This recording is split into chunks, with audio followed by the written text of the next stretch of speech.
Good morning everyone. আপোনালোক সকলোক study with পাৰভেজৰ অন্য এটি ক্লাছলৈ স্বাগতম জনাইছোঁ। আশা কৰোঁ সকলোৱে কুশলে আছে আৰু নিজৰ প্ৰস্তুতি ধুনীয়াকৈ চলাই আছে, যিহেতু এক্সাম একেবাৰে ওচৰ চাপি আহিছে।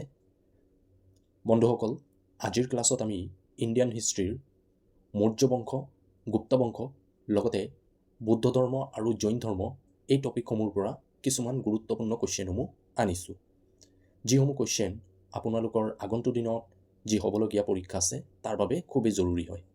তেনেহ'লে দেৰি নকৰি আৰম্ভ কৰোঁ আজিৰ প্ৰথমটো কুৱেশ্যন। আজিৰ প্ৰথমটো কুৱেশ্যন হ'ল, আদিম অৱস্থাত মগধৰ ৰাজধানী ক'ত আছিল?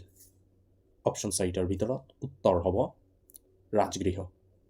আদিম অৱস্থাত মগধৰ ৰাজধানী আছিল Rajagriha. Next question, question number 2, মৌৰ্য সাম্ৰাজ্যৰ প্ৰতিষ্ঠা কোনে কৰিছিল? অপশ্যন 4টাৰ ভিতৰত উত্তৰ হ'ব চন্দ্ৰগুপ্ত মৌৰ্যই মৌৰ্য সাম্ৰাজ্যৰ প্ৰতিষ্ঠা কৰিছিল। নেক্সট কুৱেশ্যন, কুৱেশ্যন নম্বৰ 3, অৰ্থশাস্ত্ৰৰ ৰচনা কোনে কৰিছিল? অপশ্যন 4টাৰ ভিতৰত উত্তৰ হ'ব আটাইকেইটা, অৰ্থাৎ অৰ্থশাস্ত্ৰৰ ৰচনা চাণক্যই কৰিছিল, কৌটিল্যই কৰিছিল আৰু বিষ্ণুগুপ্তইও কৰিছিল। এই তিনিজন এজনেই হয়। চাণক্যৰ আন এটা নাম হ'ল কৌটিল্য বা চাণক্যৰ আন এটা নাম হ'ল Vishnugupta. Next question, question number 4, Chandragupta মৌৰ্যৰ ৰাজসভাত অহা গ্ৰীক দূতগৰাকীৰ নাম কি আছিল? অপশ্যন 4টাৰ ভিতৰত উত্তৰ হ'ব মেগাষ্টিনিছ।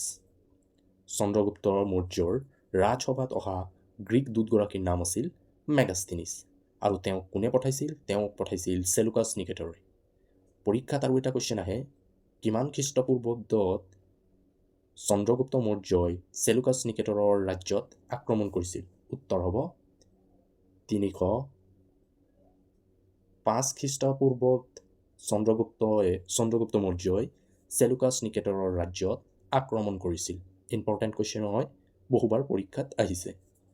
বন্ধুসকল, যিহেতু যোৱাকালি আপোনালোকৰ যি কাট অফ লিষ্ট আহিছে তাত বহুতৰে নাম অহা নাই, তাৰ বাবে সেইসকলক ক'বলৈ কৈছোঁ, যিহেতু নাম অহা নাই তাৰ বাবে তোমালোকে পঢ়াটো একেবাৰে এৰি নিদিবা, যিহেতু আগন্তুক দিনত বহু চাকৰিৰ লিখিত পৰীক্ষা আহিবলগীয়া আছে।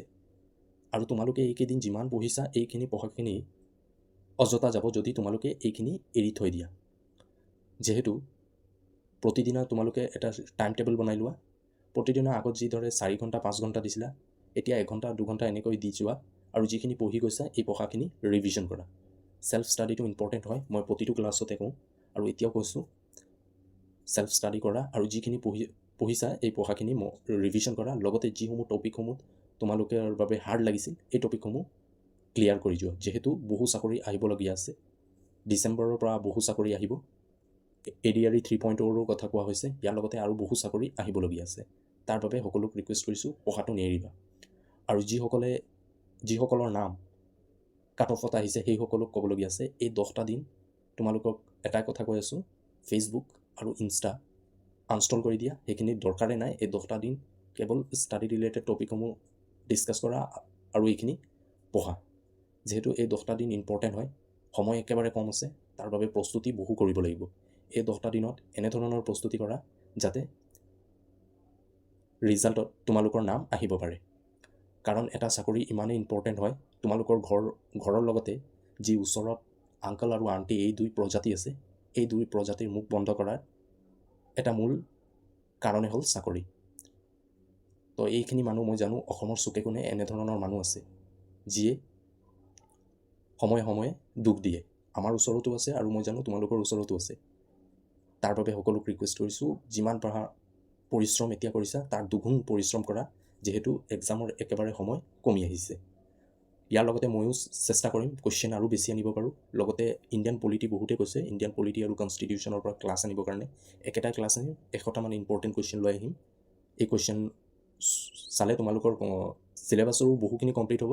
ইয়াৰ উপৰিও যদি তোমালোকে ইণ্ডিয়ান পলিটি আৰু কনষ্টিটিউশ্যন আমাৰ আগৰ ক্লাছখিনি নাই চোৱা, এবাৰ চাই ল'বা, ক্লিয়াৰ হৈ যাব। Next question, question number 5, Indica নামৰ গ্ৰন্থখনৰ ৰচনা কোনে কৰিছিল? অপশ্যন 4টাৰ ভিতৰত উত্তৰ হ'ব মেগাষ্টিনিছ। মেগাষ্টিনিছে ইণ্ডিকা নামৰ গ্ৰন্থখনৰ ৰচনা কৰিছিল। নেক্সট কুৱেশ্যন নম্বৰ 6, কোন চনত অশোকে কলিংগ যুদ্ধ সংঘটিত হৈছিল?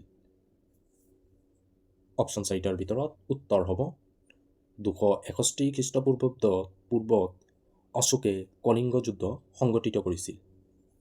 আৰু এই যুদ্ধৰ বিৱৰণ আমি ক'ৰ পৰা পাওঁ? বহুবাৰ পৰীক্ষাত আহিছে। এই যুদ্ধৰ অভিযানৰ বিষয়ে আমি প্ৰিয়দৰ্শী শিলালিপিৰ পৰা আমি জানো। ইম্পৰ্টেণ্ট হয়। অশোকে কোন চনত কলিংগ যুদ্ধ সংঘটিত কৰিছিল? আছাম পুলিচ ABUBৰ কোনো এখন কুৱেশ্যন পেপাৰত এই কুৱেশ্যনটো আহিছে। ইয়াৰ উপৰিও এইটো মনত ৰাখিবা যে কলিংগ যুদ্ধৰ অভিযানৰ বিষয়ে আমি কোনখন শিলালিপিৰ পৰা জানো? উত্তৰ হ'ব প্ৰিয়দৰ্শী শিলালিপিৰ পৰা আমি জানো। কুৱেশ্যন নম্বৰ 7, অশোকে কলিংগ যুদ্ধৰ পৰৱৰ্তী সময়ত কোনটো ধৰ্ম গ্ৰহণ কৰিছিল? অপশ্যন 4টাৰ ভিতৰত উত্তৰ হ'ব বৌদ্ধ ধৰ্ম। কলিংগ যুদ্ধৰ 2 বছৰ পাছত অশোকে বৌদ্ধ ধৰ্ম গ্ৰহণ কৰিছিল। অশোকে 7 বছৰীয়া বৌদ্ধ সন্ন্যাসী এজনক চাই তেওঁ এই ধৰ্ম গ্ৰহণ কৰিছিল। কুৱেশ্যন নম্বৰ 8, মৌৰ্য সাম্ৰাজ্যৰ শেষৰ ৰজাজনৰ নাম কি আছিল? উত্তৰ হ'ব বৃহদ্ৰথ আছিল মৌৰ্য সাম্ৰাজ্যৰ শেষৰজন ৰজা। মৌৰ্য সাম্ৰাজ্যৰ প্ৰতিষ্ঠা আছিল চন্দ্ৰগুপ্ত মৌৰ্য আৰু মৌৰ্য সাম্ৰাজ্যৰ শ্ৰেষ্ঠ ৰজা আছিল অশোক। মনত ৰাখিবা, ইয়াৰ পৰা কুৱেশ্যন এক্সামত আহে। কুৱেশ্যন নম্বৰ 9, গৌতম বুদ্ধৰ জন্ম নিম্নলিখিত কোনখন স্থানত হৈছিল? অপশ্যন 4টাৰ ভিতৰত উত্তৰ হ'ব লুম্বিনী। গৌতম বুদ্ধৰ জন্ম লুম্বিনীত হৈছিল। লুম্বিনীখন বৰ্তমান ক'ত অৱস্থিত? নেপালত অৱস্থিত। এই কুৱেশ্যনটো আছাম পুলিচ ABUBৰ কোনো এখন কুৱেশ্যন পেপাৰত আহিছে। পৰীক্ষাত যদি কুৱেশ্যন আহে কিমান চনত গৌতম বুদ্ধৰ জন্ম হৈছিল? উত্তৰ হ'ব 563 চনত গৌতম বুদ্ধৰ জন্ম হৈছিল। 563 চনত বৈশাখী পূৰ্ণিমাৰ দিনা নেপালৰ লুম্বিনী নামৰ গাঁৱত গৌতম বুদ্ধৰ জন্ম হৈছিল। নেক্সট কুৱেশ্যন নম্বৰ 10, গৌতম বুদ্ধৰ জীৱনৰ বিষয়ে আমি ক'ৰ পৰা জানো? উত্তৰ হ'ব জাতিকা। জাতিকাৰ পৰা গৌতম বুদ্ধৰ জীৱনৰ বিষয়ে আমি জানো। বন্ধুসকল, ইণ্ডিয়ান হিষ্ট্ৰীৰ আমি যদি কনচেপ্ট ৱাইজ ক্লাছ কৰোঁ তেনেহ'লে বহু ক্লাছ কৰিব লাগিব আৰু ইমান সময়ো আমাৰ ওচৰত নাই। তাৰ বাবে যিসমূহ ইম্পৰ্টেণ্ট টপিকছৰ ৰিলেটেড কুৱেশ্যন আছে সেই টপিকখিনি আমি এই ক্লাছসমূহত আনিব চেষ্টা কৰিম, যাতে সোনকালে এই ক্লাছখিনি আমি শেষ কৰিব পাৰোঁ, যিহেতু সময় একেবাৰে কম আছে। তাৰ বাবে যিসমূহ গুৰুত্বপূৰ্ণ টপিক আছে যাৰ পৰা কুৱেশ্যন আহিব খুবেই চান্স আছে, সেই কুৱেশ্যনসমূহ আনিব চেষ্টা কৰিছোঁ। যিহেতু ইণ্ডিয়ান হিষ্ট্ৰী আৰু আছাম হিষ্ট্ৰীৰ পৰা আছাম পুলিচত বহু কুৱেশ্যন আহে, তাৰ বাবে এই টপিকবোৰ খুবেই জৰুৰী হয় আপোনালোকৰ আগন্তুক দিনৰ পৰীক্ষাৰ বাবে। কুৱেশ্যন নম্বৰ 11, গৌতম বুদ্ধৰ আন এটা নাম কি আছিল? অপশ্যন 4টাৰ ভিতৰত উত্তৰ হ'ব সিদ্ধাৰ্থ। গৌতম বুদ্ধৰ আন এটা নাম আছিল সিদ্ধাৰ্থ। যদি পৰীক্ষাত কুৱেশ্যন আহে গৌতম বুদ্ধৰ পিতৃৰ নাম কি আছিল? উত্তৰ হ'ব সূৰ্যধন আছিল গৌতম বুদ্ধৰ পিতৃৰ নাম আৰু তেওঁৰ মাতৃৰ নাম আছিল মহামায়া দেৱী। তেওঁৰ জন্মৰ 7 দিনৰ পিছত তেওঁৰ মাতৃৰ মৃত্যু হৈছিল। তেওঁ গৌতমীৰ ওচৰত লালিত পালিত হৈছিল পৰৱৰ্তী সময়ত। পুনৰ এবাৰ ৰিপিট কৰি গৈছোঁ, গৌতম বুদ্ধৰ পিতৃৰ নাম আছিল সূৰ্যধন আৰু মাতৃৰ নাম আছিল মহামায়া দেৱী। জন্মৰ 7 দিনৰ পাছত তেওঁৰ মাতৃৰ মৃত্যু হৈছিল আৰু তেওঁ গৌতমীৰ ওচৰত লালিত পালিত হৈছিল। নেক্সট কুৱেশ্যন নম্বৰ 12, কিমান বছৰ বয়সত গৌতম বুদ্ধ বিবাহ পাশত আবদ্ধ হৈছিল? অপশ্যন 4টাৰ ভিতৰত উত্তৰ হ'ব 16 বছৰ বয়সত গৌতম বুদ্ধই বিবাহ পাশত আবদ্ধ হৈছিল। তেওঁ কাৰ সৈতে বিবাহ পাশত আবদ্ধ হৈছিল যদি পৰীক্ষাত কুৱেশ্যন আহে? উত্তৰ হ'ব যশোদাৰ সৈতে বিবাহ পাশত আবদ্ধ হৈছিল গৌতম বুদ্ধই আৰু তেওঁৰ পুত্ৰৰ নাম আছিল ৰাহুল। পুনৰ এবাৰ ৰিপিট কৰি গৈছোঁ, তেওঁ যশোদাৰ সৈতে বিবাহ পাশত আবদ্ধ হৈছিল 16 বছৰ বয়সতে আৰু তেওঁৰ পুত্ৰৰ নাম আছিল ৰাহুল। তেওঁৰ বৈবাহিক জীৱন আছিল মাত্ৰ 13 বছৰ। পৰৱৰ্তী সময়ত তেওঁ সংসাৰ ত্যাগ কৰি সিদ্ধি লাভৰ কাৰণে সংসাৰ ত্যাগ কৰিছিল। নেক্সট কুৱেশ্যন নম্বৰ 13, গৌতম বুদ্ধৰ প্ৰথমজন গুৰু কোন আছিল? উত্তৰ হ'ব আদালা কালাম আছিল গৌতম বুদ্ধৰ প্ৰথম গুৰুজন। বন্ধুসকল, যদি ক্লাছটো চাই ভাল পোৱা ক্লাছটো লাইক কৰিবলৈ নাপাহৰিবা। ইয়াৰ উপৰিও যদি আপোনালোকৰ বন্ধু বান্ধৱীসকলে আগন্তুক দিনত আছাম পুলিচ ABUBৰ বাবে প্ৰস্তুতি চলাই আছে তেওঁলোকক এই ভিডিঅ'টো শ্বেয়াৰ কৰিবলৈ নাপাহৰিব।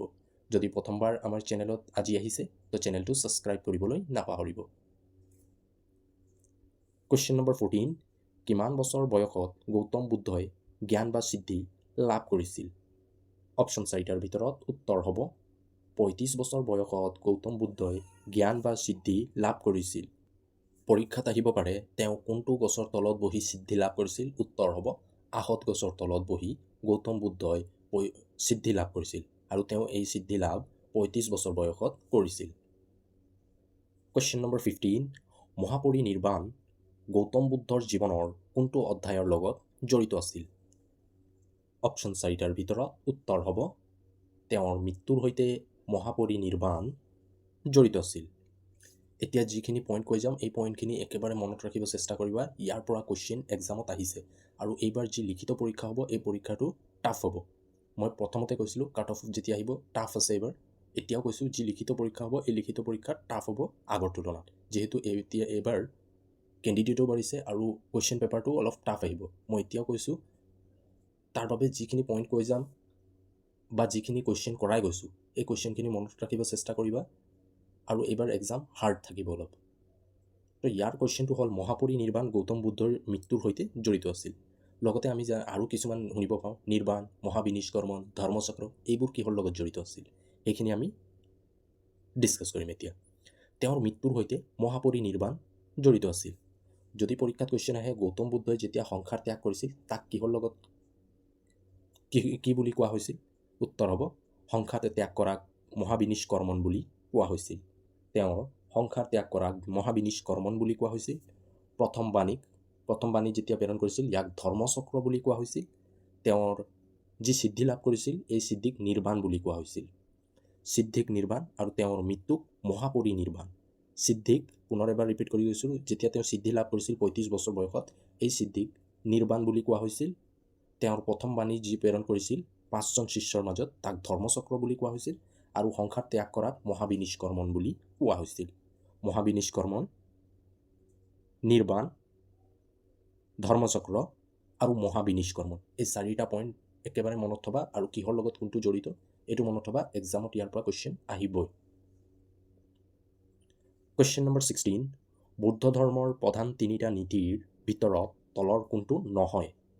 আমি জানো বৌদ্ধ ধৰ্মৰ 3টা প্ৰধান নীতি আছে। এতিয়া তলৰ কোনটো নহয় সেইটো ওলাব লাগে আমাক।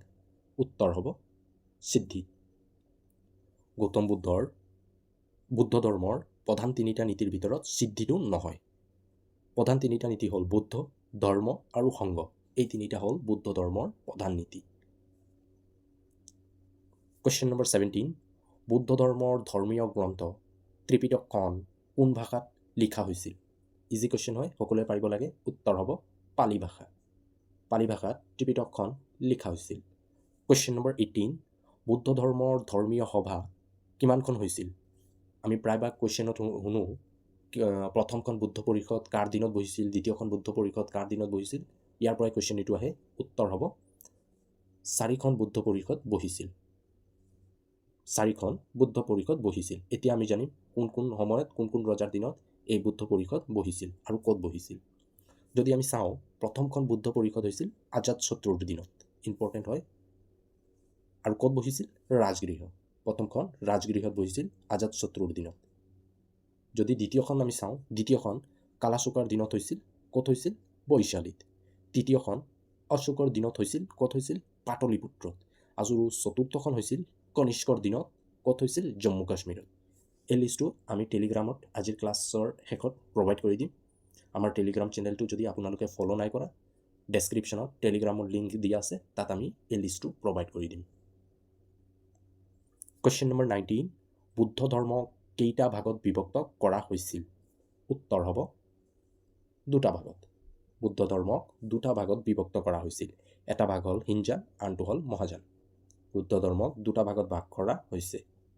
নেক্সট কুৱেশ্যন, কুৱেশ্যন নম্বৰ 20, কোনে গুপ্ত বংশৰ প্ৰতিষ্ঠা কৰিছিল? উত্তৰ হ'ব প্ৰথম চন্দ্ৰগুপ্ত। প্ৰথম চন্দ্ৰগুপ্তই গুপ্ত বংশৰ প্ৰতিষ্ঠা কৰিছিল। এইটো এটা কনফিউজ লগা কুৱেশ্যন হয়। তোমালোকে যদি কিছুমান কুৱেশ্যন পেপাৰ বুকত চোৱা তো তাত আছে গুপ্ত বংশৰ প্ৰতিষ্ঠা কৰিছিল শ্ৰীগুপ্তই, আৰু কিছুমান বুকত আছে গুপ্ত বংশৰ প্ৰতিষ্ঠা কৰিছিল প্ৰথম চন্দ্ৰগুপ্তই। এতিয়া এই কুৱেশ্যনটোৰ এক্সামৰ ওপৰত অপশ্যনৰ ওপৰত এক্সামৰ আনচাৰ ডিপেণ্ড কৰিব। যদি আমি চাওঁ গুপ্ত বংশৰ প্ৰতিষ্ঠা কৰিছিল শ্ৰীগুপ্তই, আৰু ৰিয়েল ফাউণ্ডাৰ আছিল প্ৰথম চন্দ্ৰগুপ্ত। যদি পৰীক্ষাত কুৱেশ্যন আহে গুপ্ত বংশৰ প্ৰতিষ্ঠা কোনে কৰিছিল আৰু অপশ্যনত যদি প্ৰথম চন্দ্ৰগুপ্ত দিয়া নাথাকে তেনেহ'লে উত্তৰ হ'ব শ্ৰীগুপ্ত, আৰু যদি অপশ্যনত শ্ৰীগুপ্ত দিয়া থাকে প্ৰথম চন্দ্ৰগুপ্ত দিয়া থাকে তেনেহ'লে উত্তৰ হ'ব প্ৰথম চন্দ্ৰগুপ্ত, কাৰণ প্ৰথম চন্দ্ৰগুপ্তক গুপ্ত সাম্ৰাজ্যৰ প্ৰতিষ্ঠাপক বুলি কোৱা হয়। কুৱেশ্যন নম্বৰ 21, কোনটো বংশৰ শাসনকালত ভাৰতৰ বুৰঞ্জী সোণালী যুগ বুলি অভিহিত কৰা হয়? ইজি কুৱেশ্যন হয়, বহুবাৰ পৰীক্ষাত আহিছে। উত্তৰ হ'ব গুপ্ত যুগৰ শাসনকালত ভাৰতৰ বুৰঞ্জীৰ সোণালী যুগ বুলি অভিহিত কৰা হৈছিল, কাৰণ গুপ্ত যুগত ভাৰতীয় সাম্ৰাজ্যৰ কলা সংস্কৃতি বিকাশ হৈছিল, তাৰ বাবে এই যুগক সোণালী যুগ বুলি কোৱা হৈছিল। কুৱেশ্যন নম্বৰ 22, গুপ্ত যুগৰ সোণৰ মুদ্ৰাটো কি নামেৰে জনা যায়? ভেৰি ভেৰি ইম্পৰ্টেণ্ট কুৱেশ্যন হয়। উত্তৰ হ'ব দিনাৰ। দিনাৰ আছিল গুপ্ত যুগত ব্যৱহাৰ হোৱা সোণৰ মুদ্ৰাৰ নাম। এক্সামত বহুবাৰ কুৱেশ্যন আহে দিনাৰ কোনটো বংশৰ সোণৰ মুদ্ৰা আছিল? উত্তৰ হ'ব গুপ্ত বংশৰ সোণৰ মুদ্ৰা আছিল দিনাৰ। কুৱেশ্যন নম্বৰ 23, ভাৰতৰ নেপোলিয়ান হিচাপে কোনজন ৰজাক জনা যায়? উত্তৰ হ'ব সমুদ্ৰগুপ্তক ভাৰতৰ নেপোলিয়ান হিচাপে জনা যায়।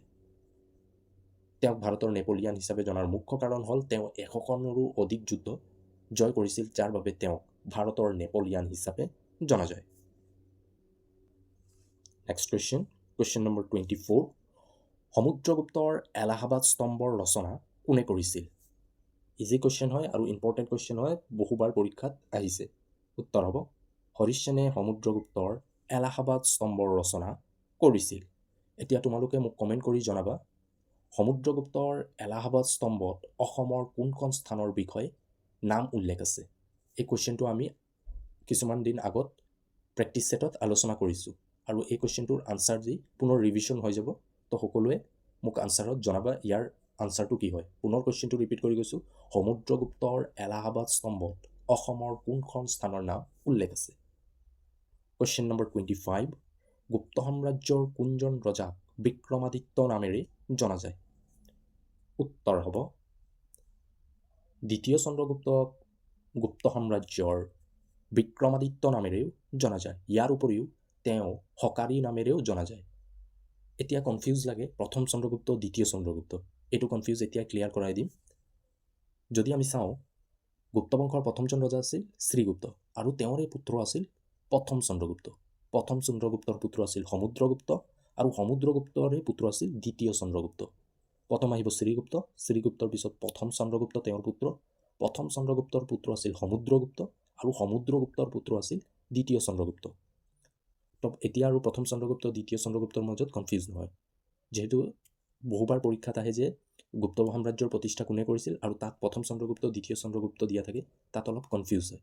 এতিয়া আৰু কনফিউজ নহয়। কুৱেশ্যন নম্বৰ 26, তলৰ কোনজন কবি বিক্ৰমাদিত্যৰ ৰাজসভাৰ কবি নাছিল? উত্তৰ হ'ব কবিৰাজ চক্ৰৱৰ্তী বিক্ৰমাদিত্যৰ ৰাজসভাৰ কবি নাছিল, নাইবা দ্বিতীয় চন্দ্ৰগুপ্তৰ ৰাজসভাৰ কবি নাছিল। যদি পৰীক্ষাত কুৱেশ্যন আহে দ্বিতীয় চন্দ্ৰগুপ্তৰ ৰাজসভাৰ কবি তলৰ কোনজন কবি হয়, তো এই কবিসকলৰ নাম মনত ৰাখিবা। কালিদাস ইম্পৰ্টেণ্ট হয়, বেতাল ভট্ট, কাৰ্যভট্ট, এই নামখিনি একেবাৰে মনত ৰাখিবা, ইম্পৰ্টেণ্ট হয়। কালিদাস, বেতাল ভট্ট আৰু কাৰ্যভট্ট। নেক্সট কুৱেশ্যন নম্বৰ 27, কোনজন গুপ্ত ৰজাই নালন্দা বিশ্ববিদ্যালয়ৰ নিৰ্মাণ কৰিছিল? ভেৰি ভেৰি ইম্পৰ্টেণ্ট কুৱেশ্যন হয়। উত্তৰ হ'ব প্ৰথম কুমাৰগুপ্ত। প্ৰথম কুমাৰগুপ্তই নালন্দা বিশ্ববিদ্যালয়ৰ নিৰ্মাণ কৰিছিল। প্ৰথম কুমাৰগুপ্ত আছিল দ্বিতীয় চন্দ্ৰগুপ্তৰ পুত্ৰ। কুৱেশ্যন নম্বৰ 28, গুপ্ত বংশৰ শেষৰ ৰজাজনৰ নাম কি আছিল? অপশ্যন 4টাৰ ভিতৰত উত্তৰ হ'ব বিষ্ণুগুপ্ত। বিষ্ণুগুপ্ত আছিল গুপ্ত সাম্ৰাজ্যৰ শেষৰজন ৰজা। কুৱেশ্যন নম্বৰ 29, চীনা পৰিব্ৰাজক ফাহিয়ান নিম্নলিখিত কোনজন ৰজাৰ দিনত ভাৰত ভ্ৰমণ কৰিছিল? উত্তৰ হ'ব দ্বিতীয় চন্দ্ৰগুপ্তৰ ৰাজত্বকালত চীনা পৰিব্ৰাজক ফাহিয়ান ভাৰত ভ্ৰমণ কৰিছিল।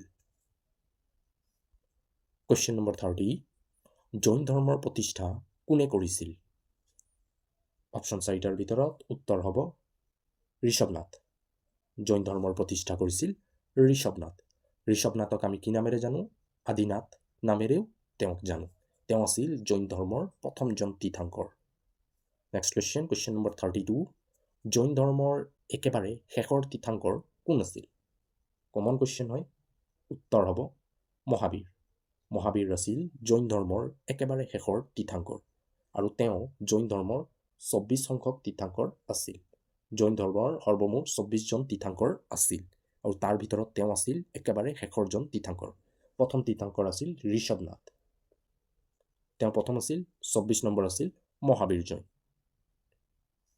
কুৱেশ্যন নম্বৰ 32 জৈন ধৰ্মৰ শেষৰ তীৰ্থংকৰ মহাবীৰ জৈনক কিহৰ সৈতে তুলনা কৰা হৈছিল উত্তৰ হ'ব সিংহৰ সৈতে মহাবীৰ জৈনক সিংহৰ লগত তুলনা কৰা হৈছিল বাকীখিনিও আমি চাব লাগিব যদি আমি চাওঁ পৰীক্ষাত আহে জৈন ধৰ্মৰ প্ৰথমজন তীৰ্থংকৰ দ্বিতীয়জন তীৰ্থংকৰ 23 সংখ্যক তীৰ্থংকৰ আৰু 24 সংখ্যক তীৰ্থংকৰ এই চাৰিজনৰ নাম বহুবাৰ পৰীক্ষাত আহিছে তো আমি এই চাৰিজন কোনজন কিমান সংখ্যক তীৰ্থংকৰ আৰু কিহৰ লগত তেওঁলোকৰ তুলনা কৰা হয় সেইটো আমি জানিব লাগিব যদি আমি প্ৰথম চাওঁ জৈন ধৰ্মৰ প্ৰথম তীৰ্থংকৰ ঋষভনাথ তেওঁক হাড় গৰুৰ লগত তুলনা কৰা হৈছিল মনত ৰাখিবা এনসাৰ তেওঁক কিহৰ লগত তুলনা কৰা হৈছিল হাড় গৰুৰ সৈতে তেওঁক তুলনা কৰা হৈছিল জৈন ধৰ্মৰ দ্বিতীয়জন তীৰ্থংকৰ আছিল অজিতনাথ বহুবাৰ প্ৰথমবাৰ তীৰ্থংকৰ সুধিছে যদি পৰীক্ষাত দ্বিতীয়টো কুৱেশ্যন আহি যায় দ্বিতীয়জন তীৰ্থংকৰ কোন আছিল তো আমি আনসাৰটো কৰি আহিব পাৰিম অজিতনাথ আৰু তেওঁক হাতীৰ লগত তুলনা কৰা হৈছিল জৈন ধৰ্মৰ 23 সংখ্যক তীৰ্থংকৰ হ'ল পাৰশনাথ